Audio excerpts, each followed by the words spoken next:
This is the email recording.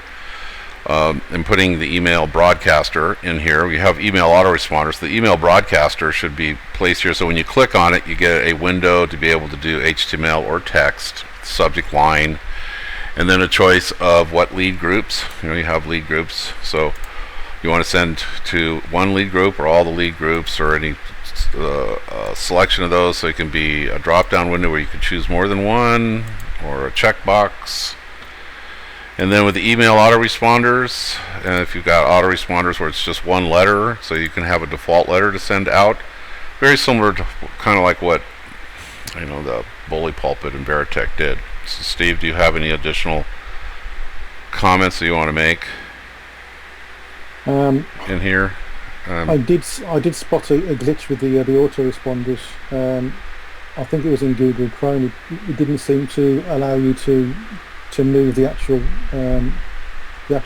emails up and down, even though it was trying to, but it didn't seem to work.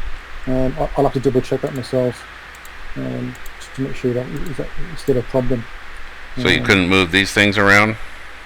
Yeah, if you've got say 5, you can actually just drag and drop them into place. It's actually quite smart in that respect. And but I was having issues when I had. I've actually got one here which is 8. I think just getting the email broadcaster in place to utilize it. What I don't want the email broadcaster to have is the ability to send out a series of autoresponders. Mm-hmm. I think it's okay. It's just like if you want to have default letters set up, you can choose a letter in your email broadcaster, but it'll only send out the first one of the set, or you can choose those that you've created that are just one letter of the set.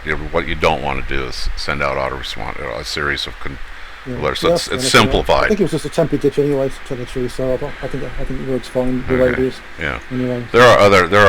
Of course there are plenty of other things that we want to do in here, but right now I just want to get that part done. We'll move forward with that down the road once we've got things resolved. Like capture pages.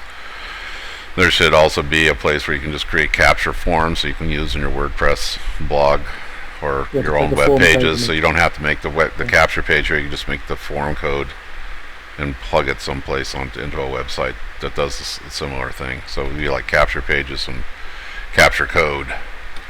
That works the same way. I mean, you can kind of do that, make a capture page, then go open it up and go look at it and pull the code out that you need or whatever. So that's it. That's all for the number 1 on the list, email broadcasting.